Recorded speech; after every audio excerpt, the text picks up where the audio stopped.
Picture this: a grand dining hall, 40 guests in their finest, candlelight catching the crystal and the silver and the careful expressions of people who know something is about to happen but cannot yet say what.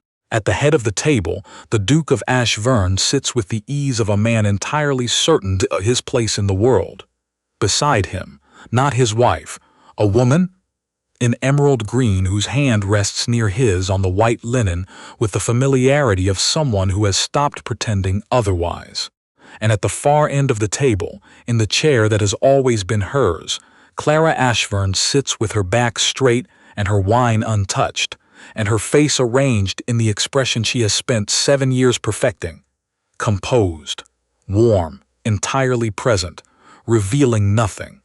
She has been his wife since she was 22. She has managed this house, these guests, these dinners, through seasons of plenty and seasons of quiet difficulty, through the slow and steady withdrawal of a man who had once looked at her as though she were something worth looking at. She had stopped asking when that changed. She had simply continued. The Duke rises. Clara watches him the way she watches everything now, with the full attention of a woman who has learned that the details matter, that the small things are never small. He thanks the guests for their presence. He thanks the cook. He thanks the household staff, which is unusual, and the guests exchange glances, because gratitude of this particular orchestrated kind tends to precede an announcement. Then he says it. There is someone, he says, who has brought something back into my life that I did not know I had lost. He does not look at Clara. He does not need to. The woman in emerald green tilts her chin. Someone whose light, he says, I no longer wish to keep hidden. Allow me to introduce Miss Dorothea Hale, the woman I intend to spend the rest of my life beside. The silence that follows is the kind that fills rooms completely, wall to wall, floor to ceiling, leaving no corner untouched. 40 pairs of eyes move to Clara. She sets down her fork. She does it without a sound, the careful placement of a woman who is in absolute control of every movement her body makes. She reaches for her wine glass, which she has not touched all evening, and takes a single unhurried sip. Then she sets that down too. She looks at Miss Dorothea Hale. Miss Hale is perhaps 25. She is beautiful in the way of women who know precisely how beautiful they are, and have learned to position themselves accordingly. Her eyes hold something Clara recognizes. Triumph, bright and barely leashed. Clara looks at her for a long moment. Then she smiles. It is not a performance of a smile. It is not the brittle thing you produce when you are trying not to cry. It is simply a smile, calm and complete, the smile of a woman who has just been handed something she did not expect. Good evening, Miss Hale, Clara says. Her voice does not waver. I hope you'll enjoy the rest of dinner. Then she stands. She sets her napkin on the table with the particular precision of a person who is never careless with anything, not even linen. She wishes the table good night, and she walks out, not through the servants' passage, through the main door, unhurried, spine straight, looking at no one. Behind her, in the Ashverne dining hall, 40 people exhale and begin, immediately and with great enthusiasm, to talk. They will talk for weeks. But what they will not know, what no one at that table knew, is that Clara Ashverne had been expecting this moment for 7 months. She had simply not known what form it would take. She knew now. Clara had grown up understanding that houses were not neutral things. Her father's house in Harrowfield had been a living presence, particular and specific, shaped by generations of Whitmore hands. She had known every room of it the way you know the back of your own hand.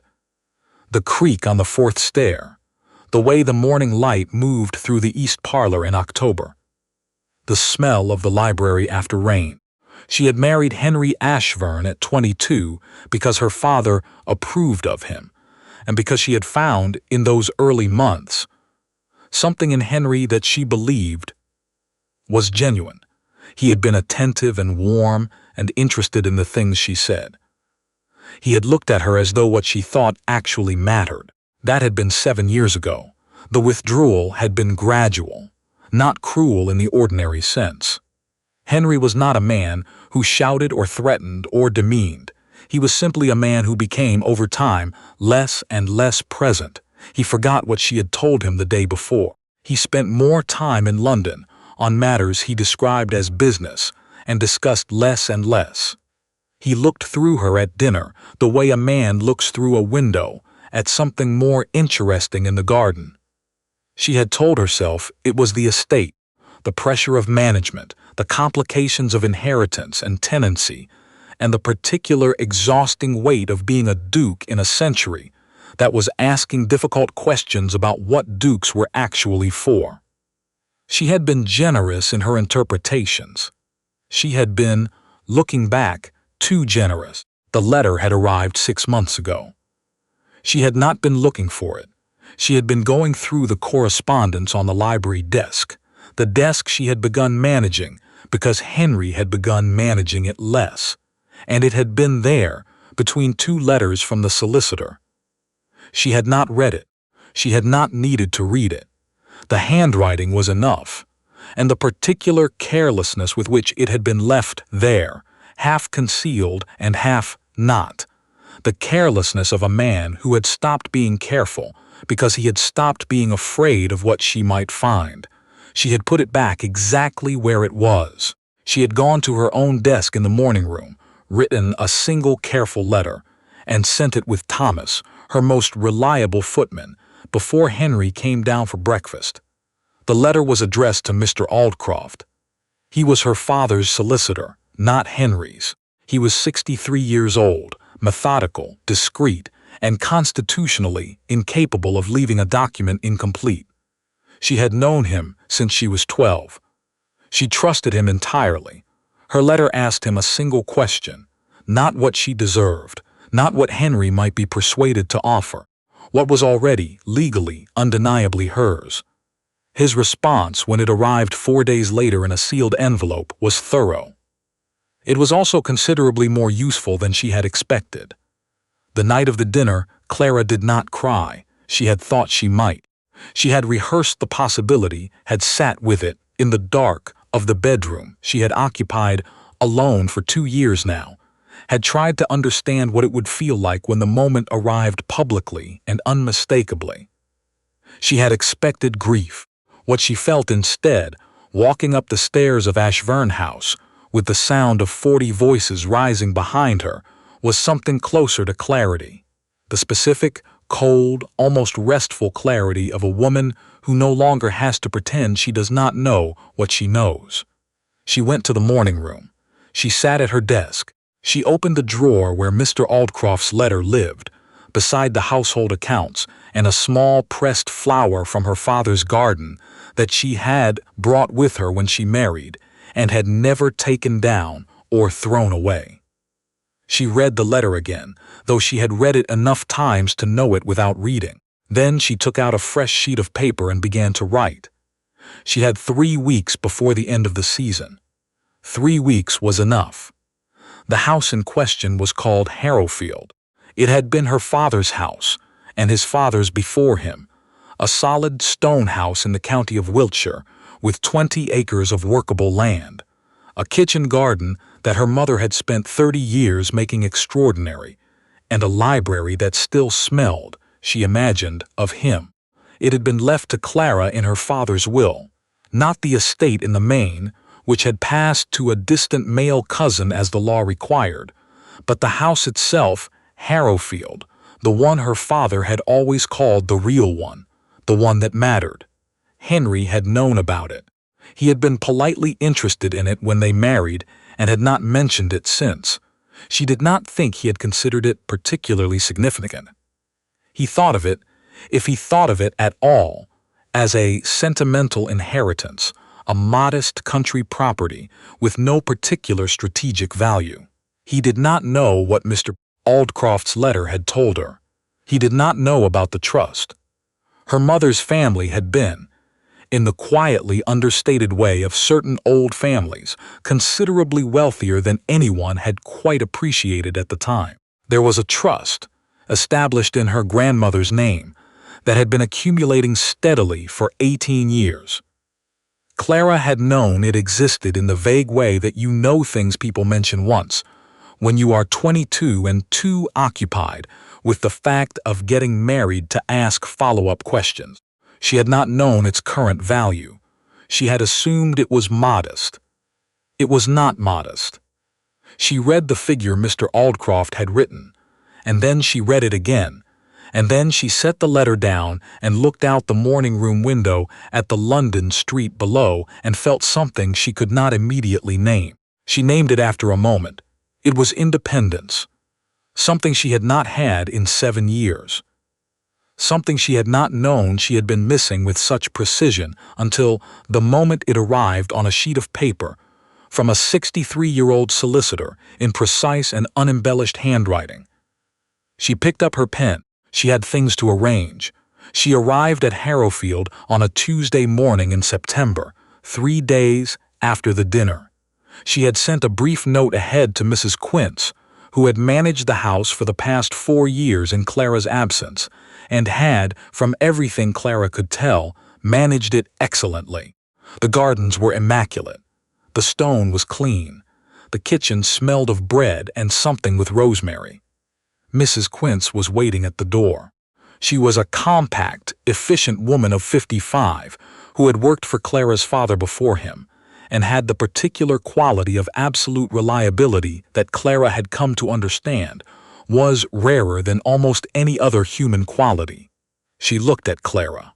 She looked at the 2 trunks. She asked nothing. "The fires will be lit within the hour," she said, "and there's a proper supper on."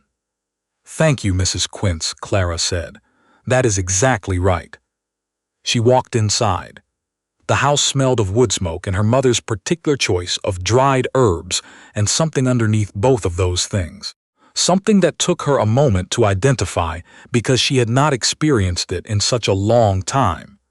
The feeling of being somewhere that was unambiguously, uncomplainingly hers. She stood in the entrance hall with her coat still on and breathed. Then she went to the desk in the study, opened her leather case, and got to work. The first visitor came on the 3rd day. Her friend Eliza Stanton arrived in a carriage that was slightly too fashionable for the lane and navigated the gate with what appeared to be cheerful indifference to minor inconvenience. She had been Clara's friend since they were girls at the same school in Bath, and had written to Clara twice a month for 7 years, with the faithful regularity of a woman who took friendship as seriously as any other commitment. She walked through the door, looked at Clara, sitting at the desk surrounded by papers, and said without preamble, "You look better than you have in 2 years." "Sit down, Eliza," Clara said. "Mrs. Quince will bring tea." "Everyone is talking," Eliza said, sitting. "I imagine they are. They are saying Henry has lost his mind completely, that the Hale woman is a catastrophe in green silk." Eliza accepted her tea and looked at Clara steadily. "And they are saying that you are either the bravest woman in England or entirely broken, and no one can determine which." "How do I appear to you?" Clara asked. Eliza studied the papers on the desk, the absence of anything suggesting distress, the quality of Clara's attention, which was not the fractured attention of grief, but the focused attention of someone engaged in something demanding. "Busy," she said. "You appear to be extraordinarily busy." "I am," Clara said. She did not explain further. Eliza, who was perceptive, and had the sense to know when not to press, came back the following week and the week after that. She was not the only one. They came, these women, under various plausible pretexts. Lady Sorrel came to consult about a recipe and stayed 4 hours. Mrs.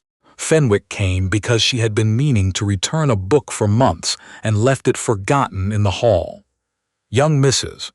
Attley, recently married and already quietly unhappy, in the specific way that clever women become unhappy when they realize the institution they have entered is designed for someone else's convenience, appeared at the door one afternoon without any pretext at all and said simply, "I did not know where to go." Clara brought her in and gave her tea and listened carefully and offered nothing that was not asked for. When Mrs. Atlee left, she looked, Clara thought, somewhat less fragile than when she had arrived, not repaired, simply less alone. They kept coming, these women, and Clara received them all, warm and unhurried, asking the right questions and genuinely wanting the answers. But she did not stop working. The papers on the desk multiplied. Mr. Aldcroft visited twice in person, spreading documents across the dining table, while Mrs. Quince brought shortbread and pretended to be elsewhere. He explained to her, in the patient and meticulous way that had made him invaluable to her father, and was now making him invaluable to her, the precise state of the Ashverne estate finances. "It is," he said, "not a straightforward picture." "How complicated?" Clara asked. He looked at her over his spectacles. He had delivered difficult financial news to a great many people in 40 years of practice. He had not delivered it to many people who received it with this particular quality of calm attention. "The Duke," he said, "has been borrowing against the estate's future revenues for approximately 5 years. The sums are not small. The lenders are becoming impatient." And he paused here, in the way he paused when he had something he was deciding how to say. Miss Hale's history, before her connection with the Duke, is somewhat irregular. Clara looked out the window at her mother's kitchen garden, which was producing the last of the autumn kale, with quiet determination. "Tell me everything," she said. "Not the simplified version." He reached into his case and produced a second folder, considerably thicker than the first. "I was rather hoping you would say that," he said. What Mr. Aldcroft had assembled across her dining table over the following weeks was a picture so precisely damning that Clara had to read sections of it twice, simply to be certain she was reading them correctly. Henry had made, 5 years ago, a series of investments that had performed badly, then catastrophically, then in ways that required a word stronger than catastrophically, and that the language of finance, Clara was coming to understand, did not quite have. He had borrowed to cover the first round of losses, then borrowed again to cover the interest, then had gone. When the reasonable sources of credit grew nervous, to sources that a man of his position should have had the sense to avoid entirely. Clara read the names of the creditors and felt something cold move through her that had nothing to do with her own situation. And then there was Miss Hale. Dorothea Hale had arrived in Henry's life approximately 3 years ago, at the precise moment when his financial circumstances had become serious enough to require distraction. Aldcroft had been thorough about Miss Hale. Her name had not always been Hale. She had come from a middling family in Halifax, had remade herself twice in the previous decade, and had left behind her a small and specific trail of men whose finances and reputations had suffered in her wake.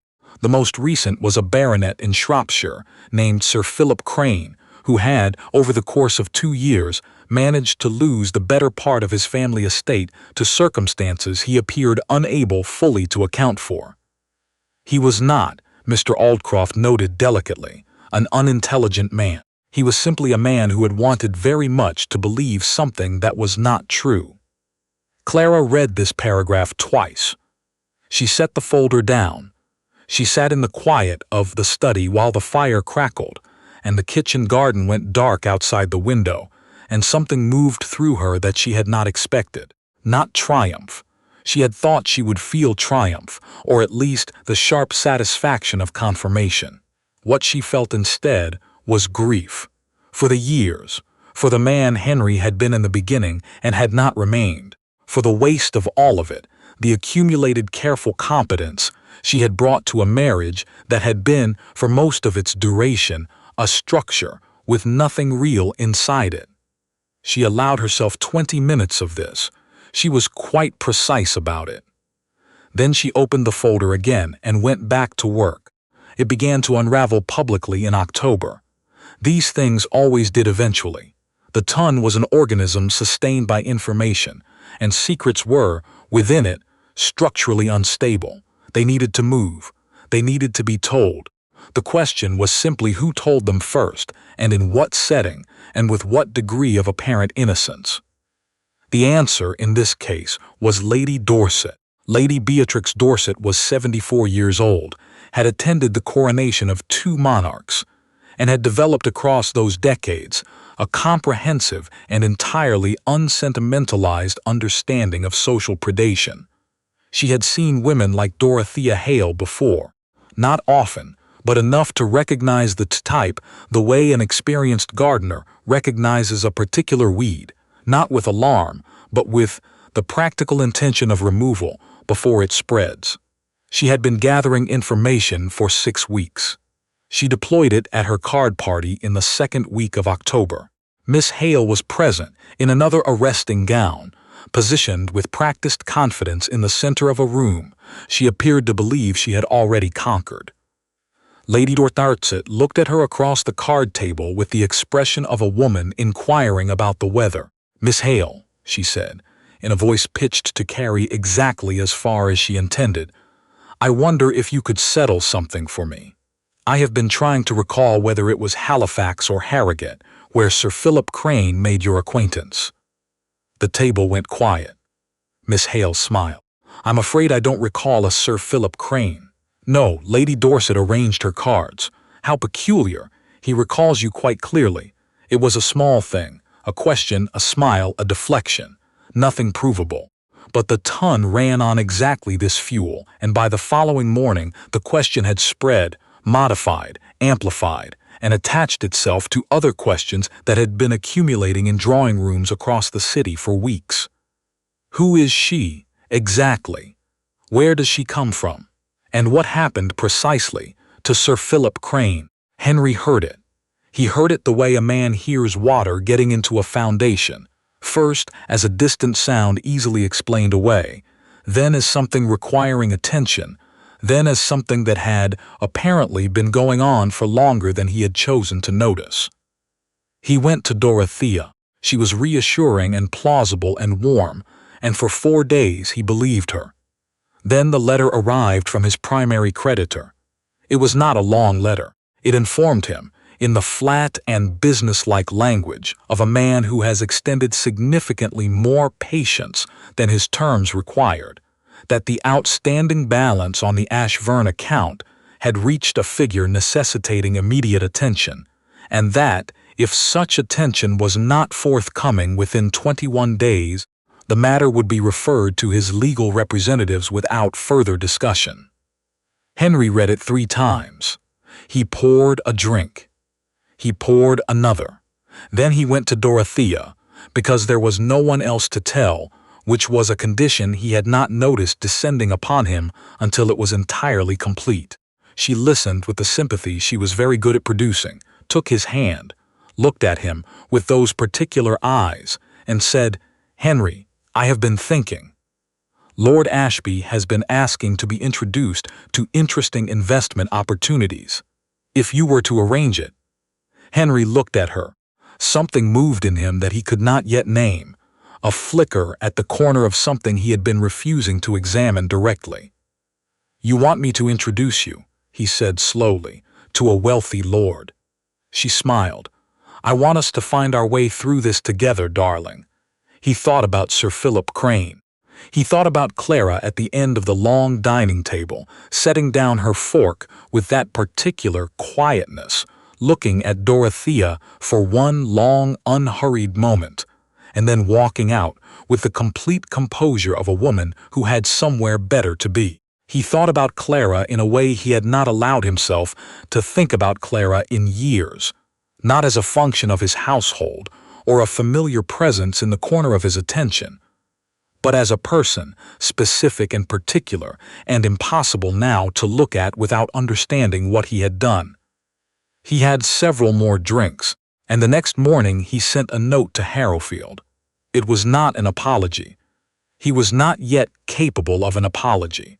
He was working toward the territory where one might be possible, the slow and uncharted and fundamentally unglamorous territory of a man beginning to understand the full weight of what he has done. The note said, "Clara, I believe we should speak. Properly this time. She read it at her desk. She set it down and looked at it for a moment.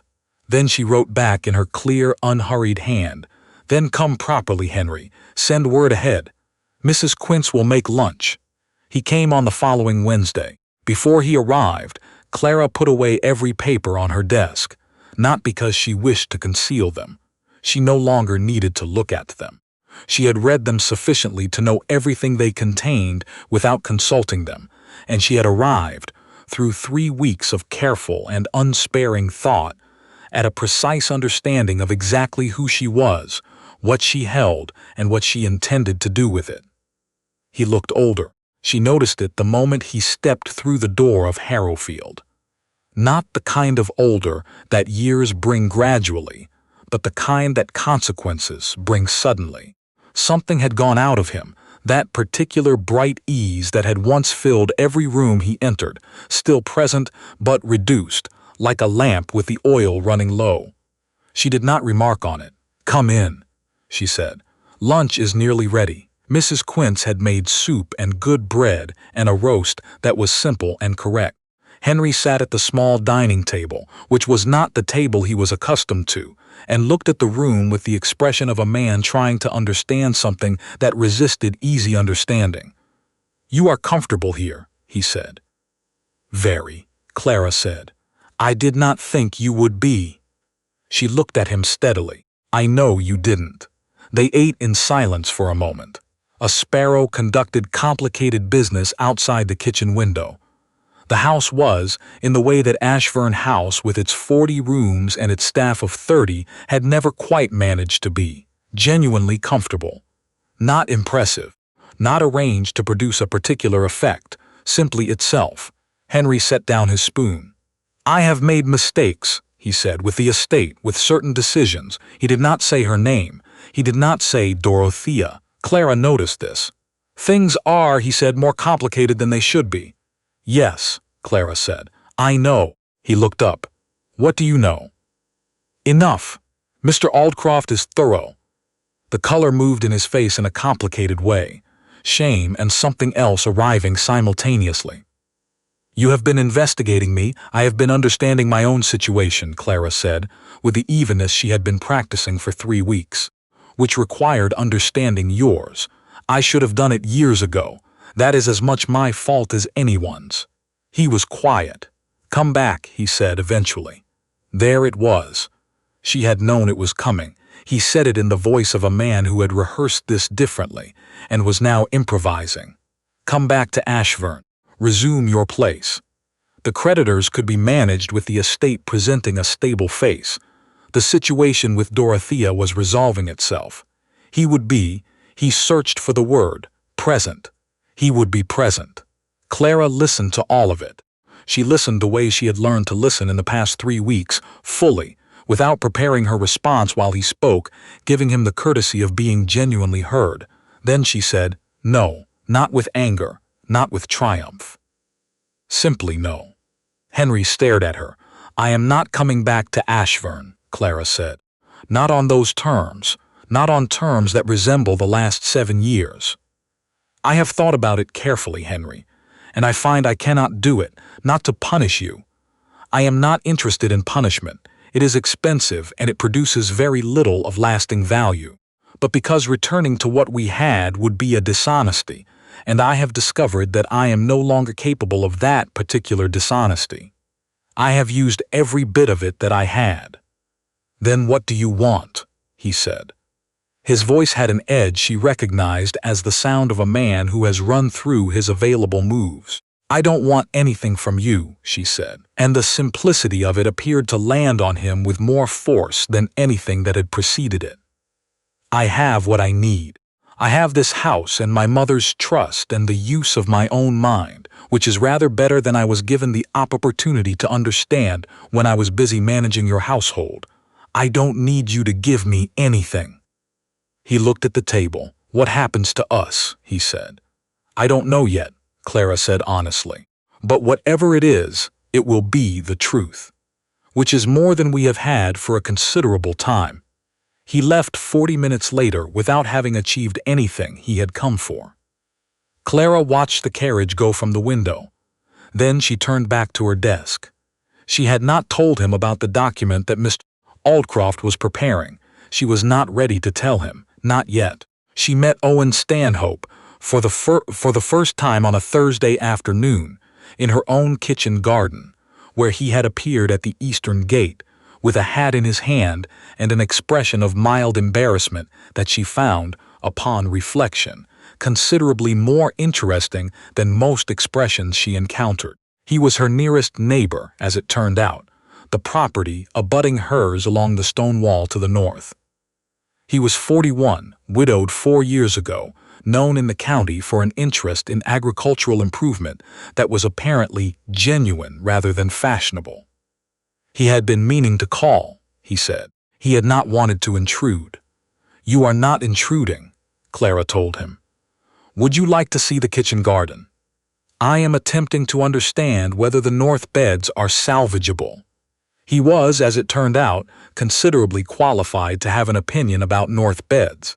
He knew about soil drainage and winter preparation, and the particular challenges of growing brassicas in Wiltshire clay, with the specific knowledge of someone who had worked at it himself rather than supervised others working at it.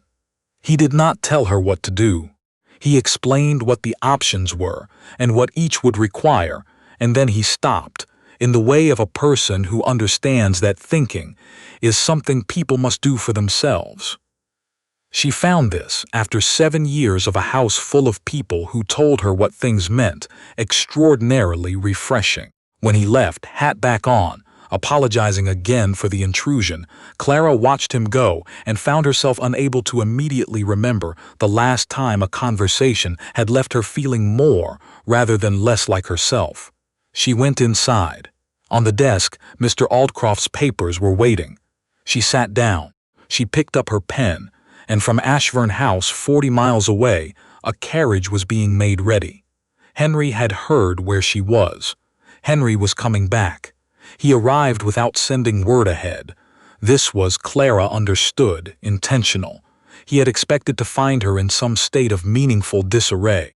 She had been here 6 weeks now, and he had convinced himself, apparently, that 6 weeks of Wiltshire would have worn down whatever resolution she had left London carrying. Instead, he found her at the kitchen garden gate talking to Owen Stanhope about whether the apple tree near the north wall had leaf curl or merely a poor autumn. Henry stopped. He looked at Owen. He looked at Clara. Clara finished her sentence to Owen, turned and said pleasantly, "Henry, I wasn't expecting you. Come inside. I'll ask Mrs. Quince about tea."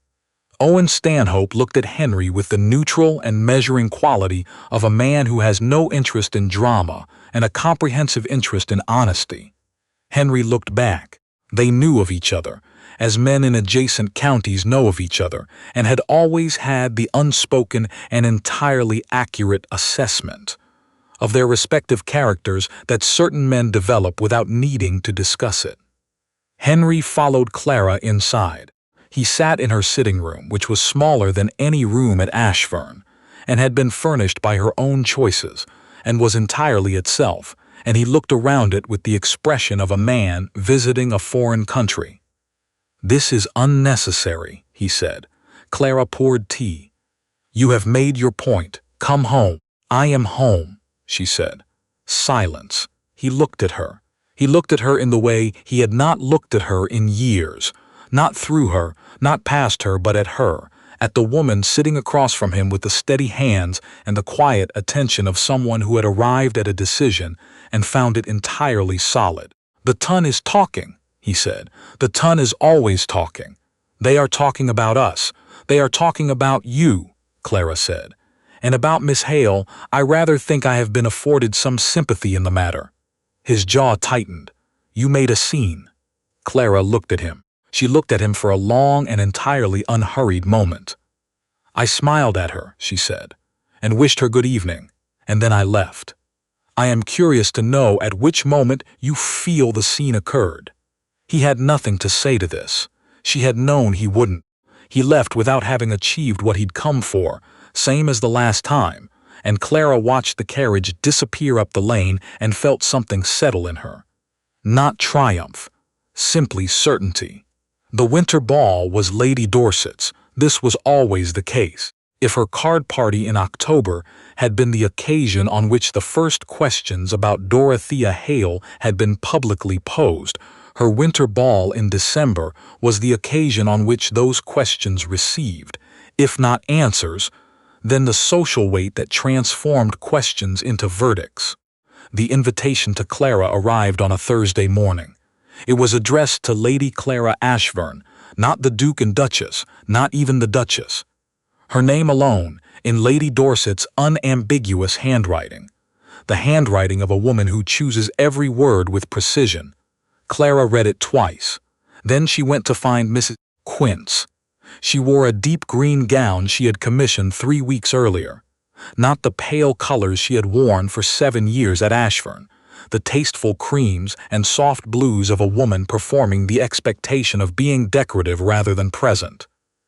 Green was a choice. Green was her mother's favorite color and her own, and she had not worn it in years. She arrived alone. This had been her decision entirely, and she had arrived at it the way she arrived at decisions now, by sitting with it carefully and confirming that she meant it for the right reasons and not the wrong ones. She did not want to arrive with Owen as a statement.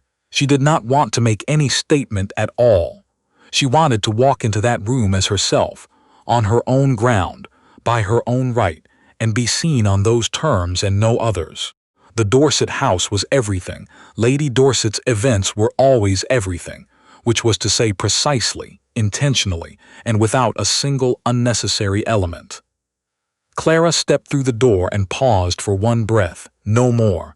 Then she walked in. It was not dramatic. There was no parting of crowds, no sudden hush. It was subtler than that, and more significant. A recognition moving through the room, the way warmth moves through a house when the fire is properly lit. A turning of attention.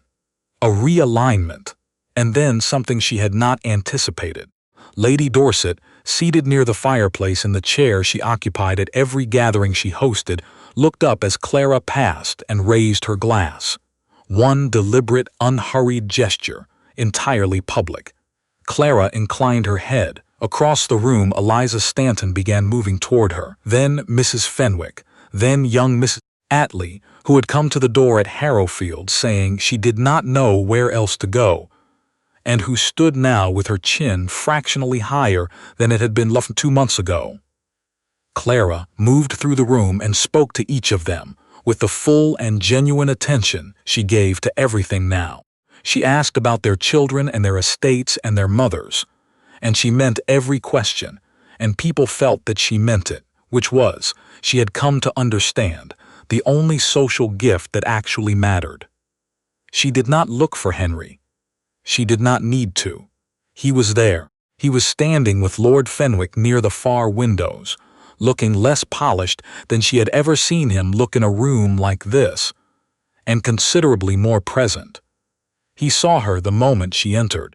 She knew this without looking at him, with the peripheral awareness of a woman who had spent 7 years knowing where he was in every room he occupied. She suspected it would take time to lose that. She did not avoid him. She did not seek him out. She moved through the room as herself. Owen arrived later in the evening, and she saw him from across the room in the unhurried way that had become characteristic of how she moved through things now. He found her without searching. Which she had begun to understand was simply how it was between them. They moved toward each other without drama, the way two people move toward each other when they know exactly who the other is. "How is it?" he said quietly, stopping beside her.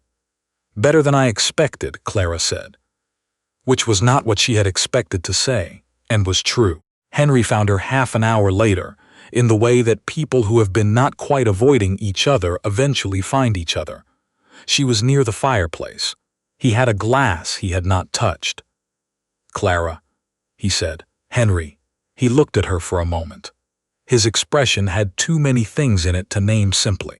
She did not try to name them. "You look," he said. He stopped. "You look like yourself," he said it quietly. "I don't think I had seen that, not for a long time." Clara considered this. "No," she said, "I don't think you had." A pause. The room moved around them. The musicians played something irrelevant. "I am glad you came tonight," he said. "They ought to see you.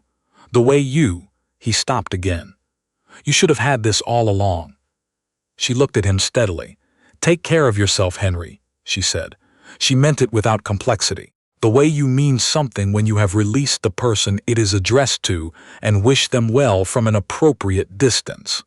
He nodded. Something in him seemed to settle. "Good night, Clara. Good night."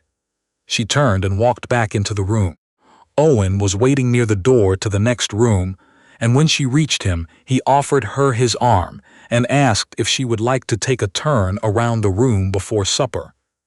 She said she would. They walked, and she told him about the North Garden beds and what she planned for spring, and he listened in the way he always listened, with his whole attention and no performance of attention, and she found, not for the first time, and with increasing certainty, that she could speak to him for hours without once losing the thread of what she had meant to say. They were not yet anything that required a name. That suited her exactly. She had learned in the last 3 months to value things in the state they actually were, rather than the state she wished them to be, and what she and Owen were, actually, was two people who were honest with each other, in the way that most people, in her experience, found too demanding to sustain. She did not need it to be more than that yet. She was content, which was more than she had been in 7 years, to let it grow in its own time, in its own direction, rooted properly. Henry signed the separation agreement in January, not with contest, not with conditions, not with the negotiation Clara had half expected and fully prepared for. He signed it because Mr. Aldcroft had drawn it with a precision that left no useful argument against it, and because Henry, who was many things and had been careless of many things, had at some point in the preceding weeks made a private decision that manifested as a kind of terrible and genuine honesty. He was changing, slowly, without theater, in the unglamorous way that actual change operates. He had reduced the staff at Ashverne and begun addressing the debt directly, rather than borrowing against it further. He had, improbably, taken an interest in the agricultural management of the estate that went beyond the social performance of caring about one's tenants. He had sold the horses that were not earning their keep. He had, Eliza reported in a letter that barely concealed her astonishment, been seen doing his own accounts at 9 in the morning on 4 consecutive days. He looked, Eliza said, terrible, which is exactly what improvement looks like from the outside. Dorothea Hale left for Edinburgh in November. She had found, as practical women always find, the next opportunity. She was not stupid, and she was not without resources of her own, and Clara, reading the brief account of her departure in Eliza's letter, hoped in a way that was entirely genuine that wherever she landed next, she landed somewhere that didn't cost anyone too much. Clara was busy. She had, in the months since arriving at Harrowfield, been doing something she could not yet fully describe to people who asked about it, which was that she was making things. Not in the domestic sense, though the kitchen garden was producing more than it had in a decade, and Mrs. Quince was making preserves of a quality that people in the village discussed with a reverence, usually reserved for more serious matters, but making things in the sense that counted. Decisions, plans, the particular and demanding work of understanding what she actually wanted and whether it was possible and how to move toward it. What she had come to by February was this, a school. There were girls in the village and on the surrounding farms who had no access to education of any quality. She knew this because she had asked, which was a thing that turned out to require only the willingness to ask. She had spoken to the vicar, and to 3 of the tenant farmers, and to Mrs. Quince, who knew everything worth knowing about the county. The need was unambiguous. The resources, she calculated carefully over several evenings, with Mr. Aldcroft's documents spread across the dining table, were available.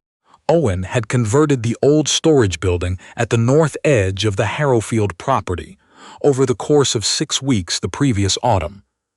Quietly, methodically, with the characteristic thoroughness of a man who did not do things halfway. He had not been asked to do all of it.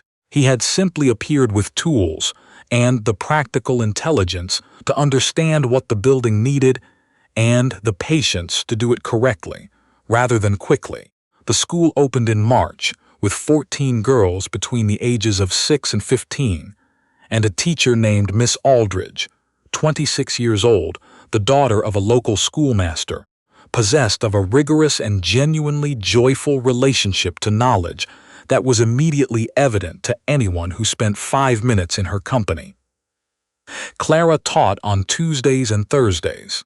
She taught the older girls history, the history of women who had done things and been written out of the accounts of those things, who had managed estates and raised children and built institutions and kept families intact through circumstances that would have finished most people and whose names had been allowed to fall out of the record with the particular carelessness of a world that did not think such names worth keeping. She told these stories carefully because they mattered, because the girls sitting in front of her were going to need to know that the world was larger than they had been told it was.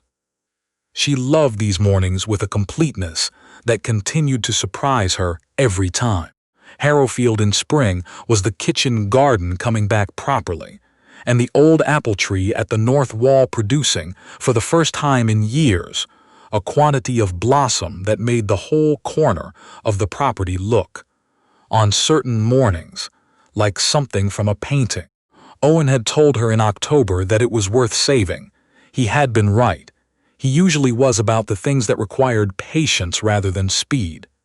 She understood, happy, not in the performed way, not the social happiness she had maintained for 7 years at Ashverne, the warmth she had distributed carefully to guests and acquaintances and anyone who needed it while keeping none for herself.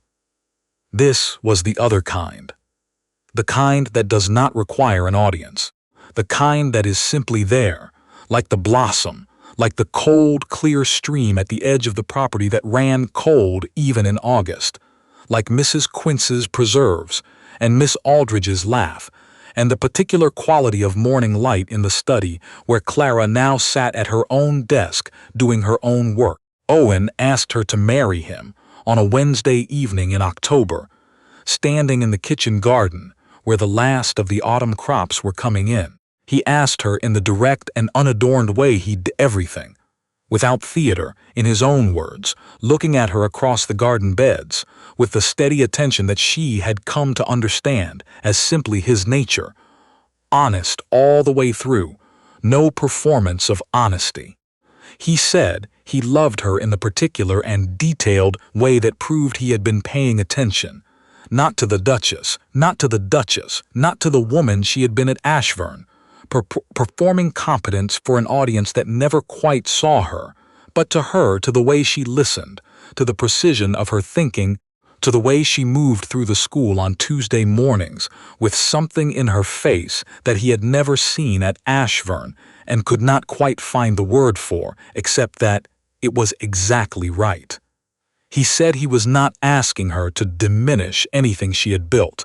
He was asking if she would like to build alongside it, beside it, not in front of it, not behind it. Clara stood in the kitchen garden in the October light and looked at him for a long moment. She thought about being 22 and walking down the aisle at St. George's, Hanover Square, believing she was the luckiest woman in England. She thought about what luck actually was, whether it was the circumstances you were given or whether it was something else entirely. Something about attention and honesty and the willingness to keep doing the hard thing when the hard thing was what was required. She thought about the apple tree at the north wall. Yes, she said, I would like that very much. They married in December, small, genuinely theirs, at the church in the village with the people who actually mattered, which turned out to be fewer than Clara had spent years trying to impress, and more than she had feared in the loneliest nights at Ashverne. Eliza wept through most of it, and afterward denied this comprehensively. Mr. Aldcroft attended with the satisfied composure of a man whose work had been completed to his own standards. Mrs. Quince made a cake that was discussed in the county for months afterward.